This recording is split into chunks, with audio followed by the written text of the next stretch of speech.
오늘 데살로니가전서 4장 13절에서 18절 말씀을 가지고 재림신앙을 고백할 때 얻게 되는 은혜, 조금 제목이 긴데 한번 다 같이 한번 해봅시다. 시작. 재림신앙을 고백할 때 얻게 되는 은혜라는 제목으로 하나님 말씀 증거하겠습니다. 재림신앙을 고백할 때 얻게 되는 은혜.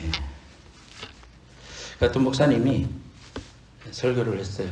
우리가 슬기로운 다섯 처녀처럼 기름을 준비하고 언제 주님이 재림하실 줄 모르니까 그 재림을 준비해야 됩니다. 우리가 모든 것을 놔두고 주님이 재림하면 그대로 주님의 부르심에 응답해야 됩니다. 깨어 있읍시다. 이제 이렇게 설교를 하셨어요. 오늘이라도 바로 오실 수 있는 걸 믿습니까? 아멘. 다 했어요. 근데 이제 마치고 목사님한테 어떤 집사님이 막 근심스러운 얼굴로 여자 집사님이 막 달려오더니, 목사님요, 근데 좀 걱정이 있는데요. 뭡니까? 이번 달에 안 오시면 안 됩니까? 제가 갯돈을 타게 돼 있습니다. 그래서 이제 뭐 그런 경우가 많죠. 우리가 이 땅을 살아가다 보니까 지금 내가 오랜만에 진짜 평생 모아가지고 집을 새로 짓고 있는데 저기 살아보고 주님이 오시면 안 좋겠나. 평생 한 번도 못 갔는데 크루즈를 다음 달에 가야 되는데 주님 지금 바로 오시면 안 될 텐데 좀 기다려 주실 수 없습니까? 그런 생각을 하게 됩니다. 제 신학교 은사 중에 정동섭 교수라는 분이 계셔요. 지금 은퇴하시고 이제 가정사역 제자원에 사역을 하고 계시는 분입니다. 근데 제가 신학교 MDB 들어갈 때니 대학 4년 졸업하고 이제 들어가는 신학교 과정이 3년 과정인데 MDB라고 하는 Master of Divinity 85년에 입학했는데 그때 이 정동석 교수님이 MR이라고 교육학 석사를 같이 하고 있었어요. 그래서 이제 서로 이렇게 아는 그런 처지였습니다. 저도 졸업하고 저는 군대 갔고 그분을 계속 공부해가지고 미국 가서 트리니티 신학교에서 PhD를 받고 가장 상당한 교수가 돼가지고 모교인 침례신학대학의 기독교 교육 교수가 돼가지고 오셨어요. 그래서 저도 이제 군대 갔다 오고 나서 이제 광주에서 목회할 때 THM 이제 Master of Divinity 한 사람이 다시 대학원 과정을 그 위에 어드밴스 과정을 하는 것을 Master of Theology라고 합니다. 그 과정을 이제 공부할 때 교수와 학생으로 만났습니다. 그리고 이제 세미나를 하면서 많이 친해졌습니다. 근데 그분이 이단에 빠졌었습니다. 그분의 간증 속에 보면은. 근데 이제 한국에 오대양 사건이라고 있었는데 박순자라는 여자가 오대양이라는 회사를 통해 가지고 하다가 위기에 놓이니까 이 회사 옥상에 올라가서 37명이나 되는 사람을 데리고 동반 자살하는 그러한 큰 사건이 있었어요. 근데 그 배우가 이 구원파에 빠져 있다. 그래가지고 이분이 구원파 출신이고 거기서 나왔으니까 증언을 하면서 많이 유명해졌습니다. 그래서 이제 대학생 때에 영어를 잘했고 또 성경에 능통하다는 유병환이라는 사람을 만나게 돼가지고 그분의 통역이 되고 8년간을 구원파에 빠져가지고 통역하면서 다녔습니다. 근데 하나님의 은혜로 거기서 나오게 되고 또 서울의 사랑의 교회에 돌아가신 그 옥하는 목사님을 통해 가지고 바른 복음을 듣게 됐어요. 그래서 올바른 신앙을 가지게 되고 이제 born again 해가지고 그렇게 신학교 와서 저하고 만났던 거예요. 85년도에. 이분이 이제 그래서 이야기하면서 간증을 하면서 이야기를 이제 해주는데 개인적으로 이제 들은 거니까 더 깊이 있는 내용이죠. 인터넷에 있는 것보다도. 그분이 말하는 이단에 가는 사람들의 특징이 뭐냐 하면은 성인 아이들이다 그렇게 말했습니다. 본인 자신이 나는 너무나도 성인 아이였습니다. 자기가 태어났을 때 10남매 중에 6째인가 태어났는데 그러니까 막 나이 차가 얼마나 많겠어요. 첫 번째 어머니는 와서 일하다가 논에서 일하다가 물에 휩쓸려가지고 죽었고 아버지라는 사람도 할아버지한테 사랑받지 못하고 자라가지고 늘 술만 마시고 나가서 논팽만 지내고 가정에 대한 사랑을 1도 보여주지 않은 그런 아버지였다고 합니다. 87세까지 살면서 가족 속에 고통만 주고 그렇게 했습니다. 너무너무 불안했는데 생활이 어려우니까 어머니하고 아버지가 하는 말이 저 정동섭이는 입양을 보내자. 입양을 보내자. 이제 그런 이야기를 자꾸 들었습니다. 그러니까 안 간다고 막 발버둥 치면서 자기는 정신적인 고아였다고 합니다. 심리적으로 늘 불안했습니다. 그래서 어머니하고 밀착하려고 했었습니다. 6살이 돼서야 엄마 젖을 뗐다고 하고요. 국민학교 4학년 때까지 오줌 싸개였습니다. 겨우 극복했다고 합니다. 누나와 형들도 그들의 사고로 볼 때는 저놈의 새끼는 암작에도 쓸모없는 놈이다. 이렇게 이제 생각이 되는 거예요. 그래가지고 다리 밑에서 주워놔이라고 맨날 놀리면서 상처를 받았습니다. 그러니까 열외 취급을 받았다는 이 정동섭 씨는 불안과 고독과 소외감으로부터 벗어나기 위해서 몸부림쳤습니다. 제일 위에 30살 위에 형님이 있었는데 공교롭게도 생일이 같은 날이었어요. 그러니까 생일날이 되면은 가정에서 자기 생일이 중요한 게 아닙니다. 자기가 군대 갈 때까지 엄마는 이야기했습니다. 큰형님 집에 가서 미역국 얻어먹고 학교 가거라. 그렇게 말했다고 합니다. 즐거워야 할 생일이 밥 얻어먹는 비참한 날이었다 그랬습니다. 어른들은 나를 입이 무겁고 심지가 깊은 아이라고 불렀지만 사실은 깊은 마음의 병을 앓고 있었습니다. 정서 발달이 불량했기 때문에 모자라는 아이처럼 보였고 중학교 때 IQ 검사를 했는데 80 얼마가 됐다고 합니다. 그래서 한글과 영어를 정상 속도로 읽기 시작한 것은 고등학교 3학년 때였다고 합니다. 그리고 대학에 경희대에 들어가서 영어에 이제 내가 그래도 한 가지 뭔가 할 수 있는 일이 뭔가 해서 영어를 하고 전국 헤럴드 신문에서 1등을 했어요. 그러니까 이제 눈에 띄어가지고 유병헌이를 만나게 됐습니다. 성경을 보니까 다 헤어지고 성경에 정통한 사람 같은 거예요. 그러니까 이분한테 홀딱 빠졌어요. 그래서 통역을 해주면서 이제 구원파에 들어갔는 겁니다. 그러니까 열등감이 있고 깊은 죄의식이 있고 상처가 있고 피해의식이 많은 자기가 이단에 빠질 수밖에 없었다. 뭔가 자기를 인정해주고 너 영어 잘하네. 너 내 비서대라. 내 통역가 되라 하면서 인정해주는 그곳에서 자기가 인정받는 게 너무 좋으니까 영어 하나만 축자사자 하면서 그렇게 했다고 합니다. 그러면서 기독교에 대해서 적대감을 가지고 자기가 이제 그 교리에 심취하다 보니까 구원파에 빠지다 보니까 자기 가족들 하나도 구원받은 사람이 한 사람도 없는 거야. 구원파에 있는 놈은 한 사람도 구원받지 못했어요. 그리고 늘 죄의식으로 힘들어하고 구원파는요 원죄 용서받았으면은 이제 자범죄는 중요한 게 아니다. 우리는 자유케 됐기 때문에 마음껏 살아야 된다. 이런 식으로 이야기를 하니까 죄의식 속에 빠져있던 사람 또 이런 열등감에 쌓였던 사람들이 거기 들어가면은 귀가 확 열리는 겁니다. 아, 내가 듣도 보도 못했던 새로운 원리를 깨달았네. 그것이 자기 것이 되다 보니까 세상에 있는 모든 자기보다 우월했다 보였던 사람들을 누르고 우월해 보일 수 있는 그러한 자신에게는 진리인 것을 붙잡게 되었던 것이죠. 그래서 이단에 빠지는 사람들이 이러한 열등감과 성의 나이에서 벗어날 수가 없어서 발버둥 치고 이제 같이 따라다니다 보니까 이분이 하는 행동이 또 하는 모든 것들이 너무 겉과 속이 다르고 그러니까 고민하다가 빠져나왔어요. 빠져나왔으면 바로 교회에 가야 되는데 이단의 또 두 번째 특징은 뭐냐면 이단에서 나온 사람은 또 가는 곳이 이단입니다. 그런 데로만 빠져요. 그래서 지방교회도 들어가고 뭐 형제라는 데 들어가고 그렇게 하면서 살다가 영어를 잘하니까 미군 미 대사관에 통역관으로 들어갔습니다. 여러분들이 이제 그 인터뷰하면 통역해 준 사람 있잖아요. 그러니까 거기에 또 미국 사람들이 많은데 좀 몰몬교들이 많아요. 그러니까 또 몰몬교에 빠져가지고 그렇게 살았대요 본인이. 그래서 나는 너무나도 그런 곳에서 방황했습니다. 근데 하나님 은혜로 목하는 목사님 그 개척하고 두 번째 여름 수련회 가가지고 내가 하나님 앞에 전적인 죄인이고 하나님의 은혜가 없이는 살 수 없는 그러한 존재라는 사실을 철저히 회개하고 하나님 은혜로 그렇게 믿음의 사람이 되고 기독교의 그 중요한 그런 신학자가 되었습니다. 세 번째로는 이단에 빠지는 사람들에 보면은 현실의 뿌리가 없어요.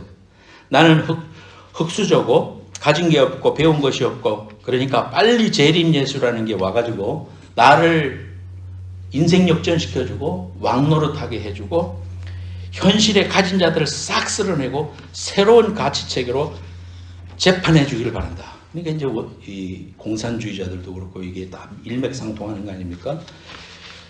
자, 이런 그 일들이 재림신앙을 강조하고 또 그 시한부 종말론을 강조하는 사람들이 누굽니까? 다 이단들 아닙니까? 1992년에 이장임 씨가 다미선교회 조직해가지고 10월 29일 날 0시에 예수님 오신다고 그렇게 이야기하고, 한국에 내가 예수라는 사람이 뭐 몇십 명 있다고 그럽니다.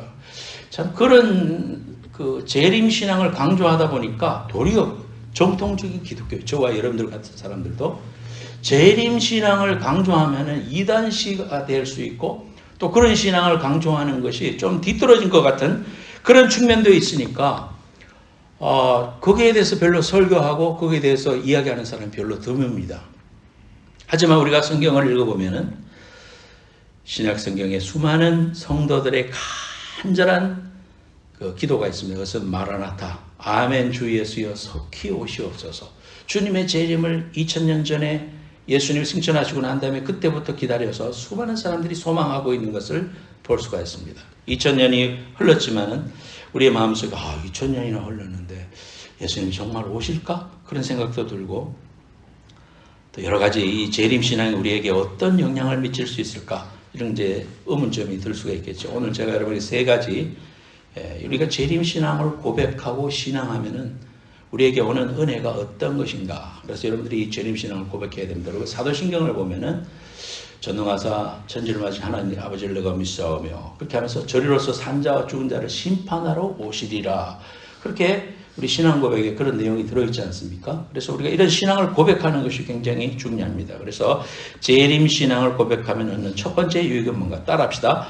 영적으로 깨어있게 된다. 영적으로 깨어있게 된다.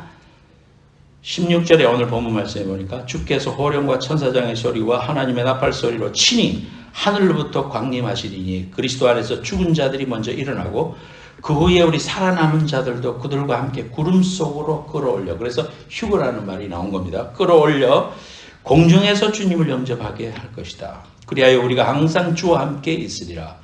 이러한 말로 서로 위로하라. 이렇게 말씀하고 있습니다. 마태복음 24장 42절 말씀에도 그러므로 깨어있으라. 어느 날에 너희 주가 임할는지 너희가 알지 못함이니라. 너희도 아는 바니 만일 집주인의 도적이 어느 경점에 올 줄 알았다면 깨어있어 그 집을 뚫지 못하게 하였으리라 그랬습니다. 자, 여러분 사도행전의 말씀에 보면요, 예수님이 이렇게 승천하실 때 제자들이 하늘을 이렇게 쳐다보고 있으니까 두 천사가 이런 이야기를 했습니다. 1장 11절에 가로되 갈릴리 사람들아 어찌하여 서서 하늘을 쳐다보느냐. 너희 가운데서 하늘로 올려지신 이 예수는 하늘로 가심을 본 그대로 오시리라. 이렇게 말씀하시는 것을 볼 수가 있습니다. 똑같이 우리 주님이 하늘로 이렇게 올라가신 것처럼 재림하실 것이다. 그것을 천사들을 통해서 우리에게 소망을 주고 있습니다. 우리가 이런 재림신앙을 가지게 되면 우리 신앙이 잠자지 않고 깨어있게 된다 이 말입니다. 주님이 오신다는 이야기를 늘 구약 성경을 통해서 말하고 있었는데 주님의 초림은 지금으로부터 2000년 전 AC와 BC를 가르는 중요한 분수령이 되었던 그날 예수님이 아기 예수님의 모습으로 오셨습니다. 그걸 갖다가 우리가 초림이라고 first coming이라고 합니다. first coming, 초림으로 오셨습니다. 유대 땅 베들레헴에 아기 예수님으로 오신 그 주님은 수천 년 동안 기다렸던 구약의 많은 사람들이 기도하고 소망했던 그 예수님의 오심이었습니다. 메시아가 오셨습니다. 그리고 우리의 모든 인류의 죄를 짊어지시고 33세까지 공생애를 사시고 그분이 죽었다가 부활하시고 다시 승천하시면서 왜 하늘만 쳐다보느냐? 우리 주님은 이렇게 올라가신 것처럼 다시 오실 것이다. 우리에게 메시지를 딱 선포하시는 거예요. 저와 여러분들이 신앙생활을 하다가 보면은 주님의 재림을 소망하지 않고 이 땅만 자꾸 바라보면서 살아가게 됩니다. 왜냐하면은 이 땅의 모든 문명과 컬처가 뭐냐 하면은 이 땅이 잘 살게 되고 이 땅이 부유해지고 이 땅에서 사람들한테 추앙받고 그런 것이 인정받는 그런 사회 속에 살다 보니까 우리가 가야 할 영원한 나라, 주님의 다시 재림 이런 것을 생각하기보다는 이 땅에서 내가 더 복받고 이 땅에서 사람들에게 더 영향력을 받고 내가 유튜버가 되더라도 수많은 사람들의 팔로워들이 생겨서 내가 사람들에게 영향력을 미쳐야 되겠다. 그것이 마치 성공한 사람인 것처럼 그렇게 살아가게 됩니다. 여러분들이 이제 내일 소풍을 가는데 잠을 자야 됩니다. 근데 내일 정말 말씀이 두근두근 거려갖고 잠이 잘 안 오지만은 잠을 자야지 내일도 즐겁게 가지 하면서 잠을 딱 청했는데 알람이 울려가지고 벌떡 일어나 보니까 벌써 시간이 5시간이나 잤습니다. 10분 잔 것 같은데 5시간이 지나서 아유 이제 일어나서 준비해야 되네. 이렇게 느낄 때가 있으셨을 겁니다. 예수님이 다시 오리라는 것을 우리가 믿습니다. 2000년이 흘렀습니다. 그런데 그 시간이 길다. 예수님이 초창기에도 2000년 전에도 그렇게 말세라 그랬는데 지금도 말세라 그러니 주님이 2000년 동안 안 오셨는데 과연 오실까?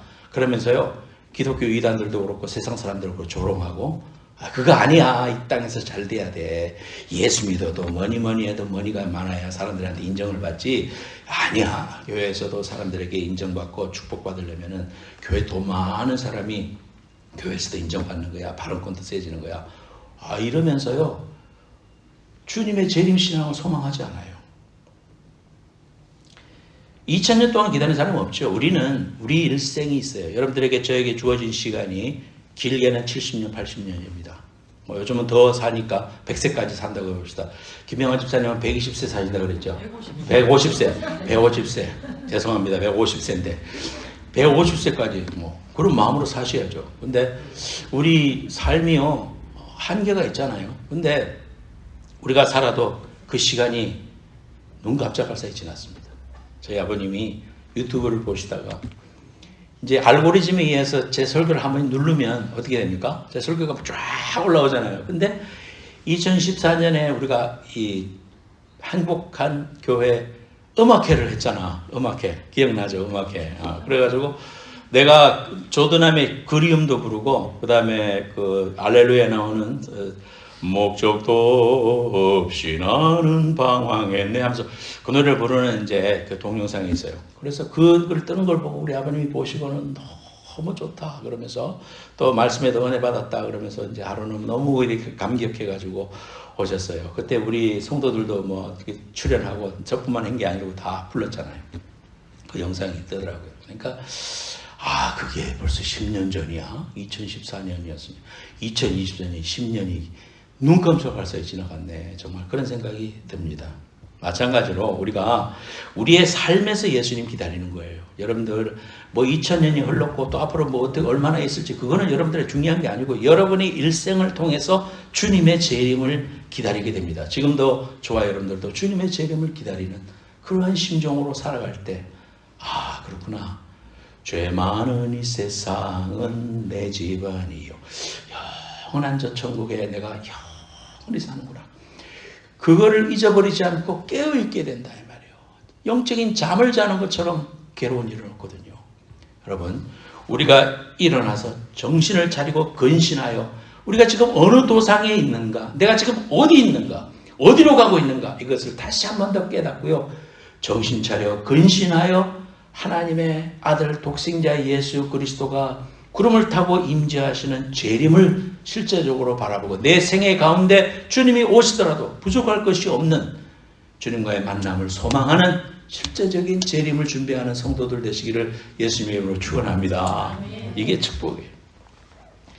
로마의 저 남쪽에 가면은요, 이탈리아의 남쪽에 가면은 그 폼페이라는 도시가 있습니다. 폼페이의 그 근처에 있는 비수비오 화산이 옛날에 빵 터져가지고요. 그 화산으로 인해 화산재가 순식간에 덮여가지고 폼페이라는 도시가 멸망했습니다. 한순간에 멸망했어요. 이게 뜨거운 화산재가 확 덮이면서요. 그 자리에 있던 시티에 있었던 많은 사람들의 모습이 고스란히 사진으로 찍듯이 그대로 찍혔습니다. 그래서 지금 여러분들이 가게 되면은 그 사람들의 모습이 석고를 부어가지고 그 모습이 이렇게 사람들이 막 그 참에서 이렇게 있는 사진, 개가 도망가다가 이렇게 있는 모습, 또 여러 가지 빵을 만들다가 그대로 굳어버린 사람, 이런 사람들의 모습이 있어요. 그 어떻게 생겼느냐 하면은 화생자가 탁 덮이면서 우리 몸은 순식간에 녹아버렸어. 그리고 나머지는 다 돌이 돼버렸던 거예요. 그래서 세월이 2000년 지나고 난 다음에 어떤 사람들이 와서 보니까 구멍이 나 있어. 땅을 파다 보니까. 그 구멍에다가 석고를 부어봤어요. 석고를 보니까 사람들의 모습, 또 그 당시에 있던 그 동물들의 모습, 이런 것들이 다 나타난 거예요. 그래서 그걸 지금 발굴해가지고 석고를 부어서 쭉 이제 놔둔 거예요. 그 사람들의 모습이 아니고 석고예요. 근데 여러분들이 이제 그 인터넷에 검색해 보면 나옵니다. 그런 여러 모습들이 있습니다. 그런 사람들이 부끄러운 모습으로 죽은 사람들도 많았다. 음란한 모습으로 죽은 사람들도 많았다. 마지막 순간이 언제 올지 모르고 쾌락을 즐기다가 마지막을 맞이합니다. 사도신경에 거기로서부터 살아있는 자와 죽은 자를 심판하러 다시 오실 것이다 그랬습니다.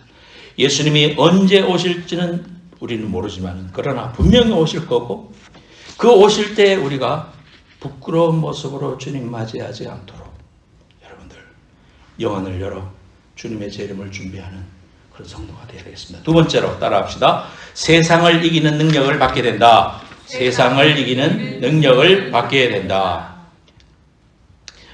16절, 17절 말씀, 18절 말씀에 보면 18절 말씀에 이러한 말로 서로 위로하라, 그렇게 말씀하시는 것을 볼 수 있습니다. 재림신앙이라는 것은 잘못된 세상 풍조에 대해서 전투하는 힘도 주지만은 우리가 성도들 간에 서로 위로하고 이런 말로 힘을 얻고 세상을 이겨나가라, 이렇게 우리를 위로해 주는 말씀이라는 사실입니다. 이것이 하늘의 위로고 하나님의 능력이다라는 사실입니다. 우리가 잘못 길을 걸어가려고 하고 잘못된 삶에 우리 삶을 추구하려고 할 때에 하나님이 주님이 다시 오신다는 것을 기억해라, 그러면서 그 귀한 사실을 깨닫게 될 때 우리가 세상을 이기고 믿음의 길을 걸어갈 수 있게 해주는 능력이 될 수 있다는 겁니다. 예수님도 수차례 자신이 다시 올 것이라고 말씀하셨습니다. 요한복음 14장에도 내가 다시 가서 저수를 예비하고 올 것이다, 그렇게 말씀하셨잖아요. 깨어있으라 라고 우리에게 말씀해 주십니다. 내가 다시 올 거니까 힘을 내라, 포기하지 말고 감당해라, 너희 수고가 헛되지 않을 것이다, 내가 너를 알아줄 것이다 라는 용기를 불어넣어 주시는 말씀입니다. 종말론적인 신앙이라는 것은 뭐냐 하면은 세상이 마지막이 딱 가까웠으니까 다 포기하고 다 팔아버리고 주님의 재림을 준비하고 흰옷을 입고 춤을 추다가 주님 만나라, 그런 세상을 포기한다는 말이 아니라 우리가 살아가면서도 주님이 이 땅에 오셔서 하나님의 나라를 선포하시고 우리를 맞아줄 것이라는 그 신앙을 잊어버리지 말고 오늘의 현세의 삶을 넉넉히 이기면서 살아가라, 이렇게 말씀해 주시는 겁니다. 제가 로마와 터키를 여행을 하면서 일부러 그런 장소에 갔었습니다.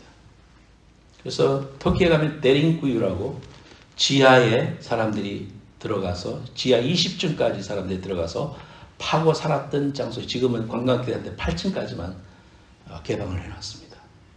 그 들어가는 길이 어떨 때는 굉장히 좁아요. 몸을 낮은 법을 하는 것처럼 막 이렇게 엉거주면 오리걸음해서 들어가야 되고요. 머리 조심해야 되고요. 그래요. 근데 안에 들어가면은요, 그 안에 예배당도 있고 또 곡식 저장 창고도 있고요. 거기에서 학생들을 가르쳤던 장소도 있고요. 불이 없는, 전기불이 없는 데, 그런 데서 장장 300년을 살았다고 해요. 우리 신앙의 선배들은요, 초창기에 예수 믿는 것 때문에 핍박을 당하고 로마 시대니까 그 당시에 터키 땅도 전부 소아시아 지역이었기 때문에 로마의 속국이었기 때문에 얼마나 핍박했는지 몰라요. 왜냐하면은 내 왕은 하나님이라고 그러니까 황제가 이해할 수 없는 거죠. 그러니까 죽이는 거죠. 그래서 카타콤에 사자바벨이 되기도 하고 뭐 온갖 혐오로 그렇게 했습니다. 그곳에 들어가서 그곳에서 잠시 머물면서 생각을 해봤어요. 야, 우리 신앙의 선배들은 내일을 알 수 없고 뭐 손에 잡히는 증거도 없는데 이곳에서 신앙을 가지고 믿음을 지키면서 그 핍박을 1년도 아니고 300년 동안 이곳에서 지냈다. 말을 들어보니 너무 깜깜한 데 있으니까 눈이 멀어버리고 우울증도 걸리고 막 그런 어려움이 많았다고 해요. 그런데 이런 곳에서 승리하고 믿음을 지켜낸 비결이 뭘까? 그것은 재림신앙이었습니다. 초대교회 성도들이 가졌던 신앙이 마라나타, 아멘 주 예수여 속히 오시옵소서. 갑바도기아라는 곳에도 가면 이런 스머프 그 집처럼 이렇게 동글동글한 그런 집, 그 바위들이 많은데 손으로 파면 툭툭 파져요.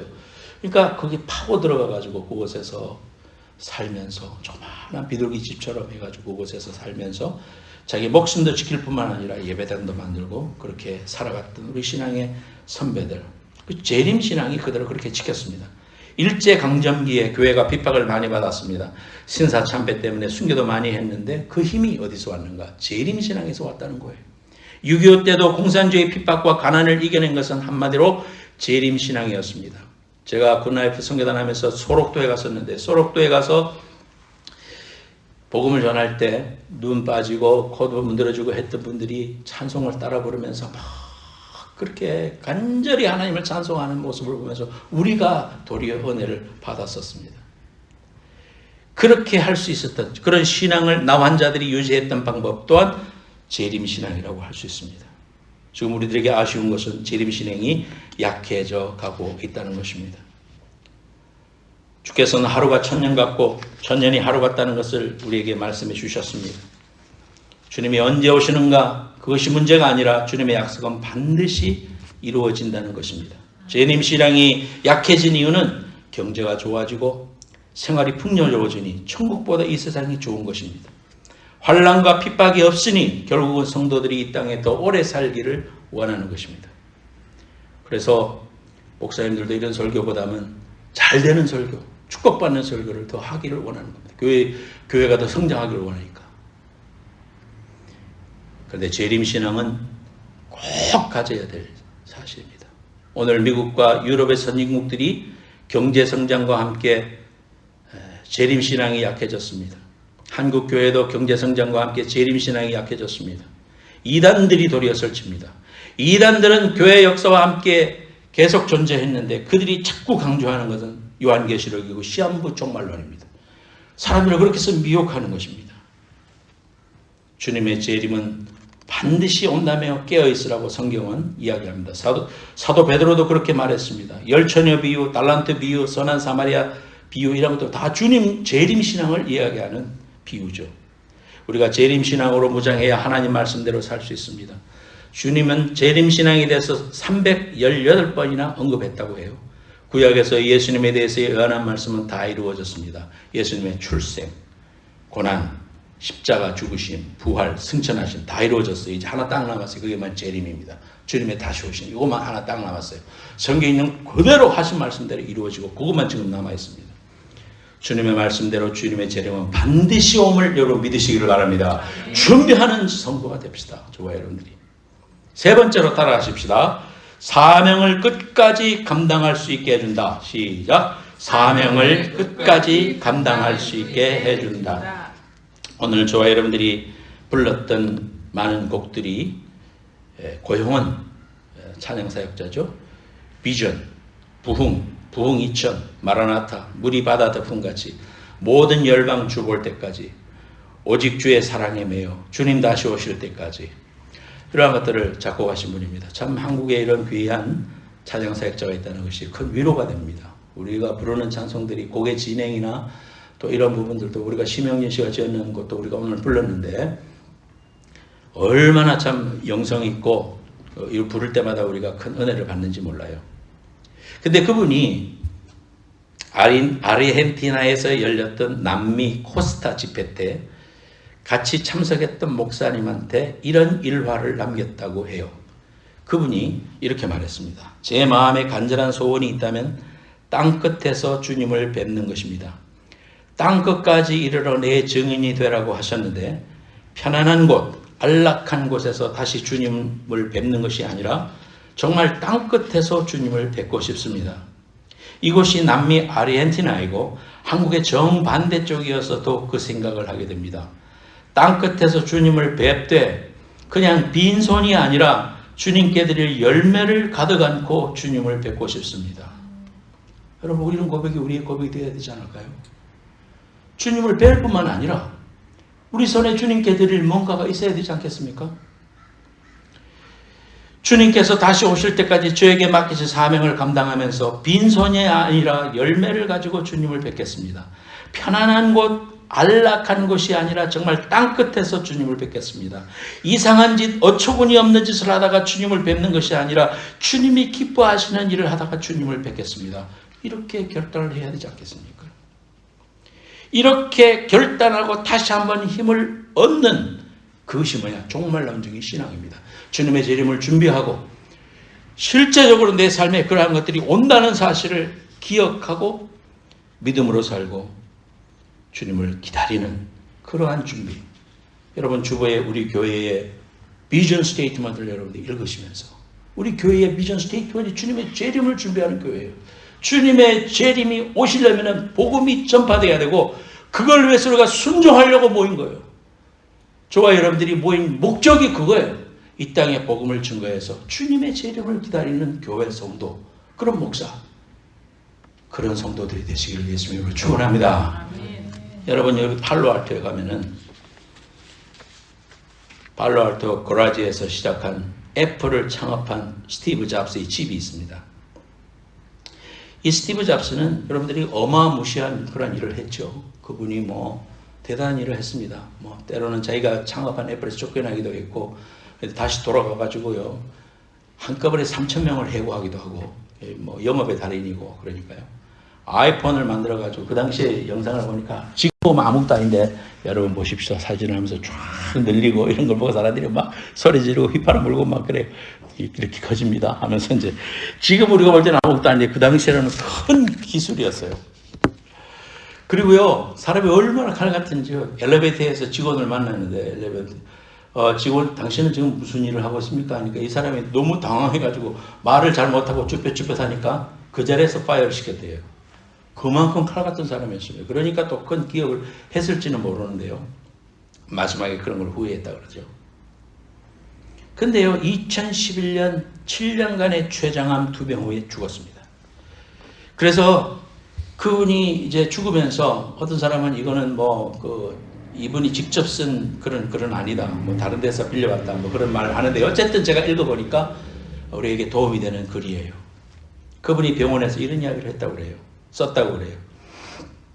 나는 사업에서 성공의 최정점에 도달했었다. 다른 사람들 눈에는 내 삶이 성공의 전형으로 보일 것이다. 그러나 나는 이를 떠나서는 기쁨이라고 거의 느끼지 못한다. 결과적으로 부라는 것이 내게는 그저 익숙한 삶의 일부일 뿐이다. 지금 이 순간에 병석에 누워 나의 지난 삶을 회상해보면 내가 그토록 자랑스럽게 여겼던 주위의 갈치와 막대한 부는 임박한 죽음 앞에서 그 빛을 잃었고 그 의미도 다 상실했다. 어두운 방 안에서 생명보조장치에서 나오는 푸른 빛을 물끄러미 바라보며 낮게 웅웅거리는 그 기계 소리를 듣고 있노라면 죽음의 사자의 숨결이 점점 가까이 다가오는 것을 느낀다. 이제야 깨닫는 것은 평생 배 굶지 않을 정도의 부만 축적되면 더 이상 돈 버는 일과 상관없는 다른 일에 관심을 가져야 한다는 사실이다. 그건 돈 버는 일보다 더 중요한 뭔가가 돼야 한다. 이렇게 말했다고 해요. 여러분, 뭔가가 있습니까? 우리는 가야 할 방향이 있고 그곳에서 주님의 재림을 준비해야 될 그런 우리의 생애 가운데 주님이 실제로 오실 것을 믿고 준비하는 이런 신앙의 성도들이 되어야 됩니다. 여러분, 막연하게 바라보는 그런 성도가 아니라 주님의 재림을 철저히 준비해서 깨어있고 이 세상을 이겨나갈 힘을 얻고 사명을 붙잡고 다시 분연히 일어서는 저와 여러분들이 되시기를 예수님으로 축원합니다. 찬송 부르겠습니다. 고영은 씨가 작곡한 주님 다시 오실 때까지 찬송 부르겠습니다.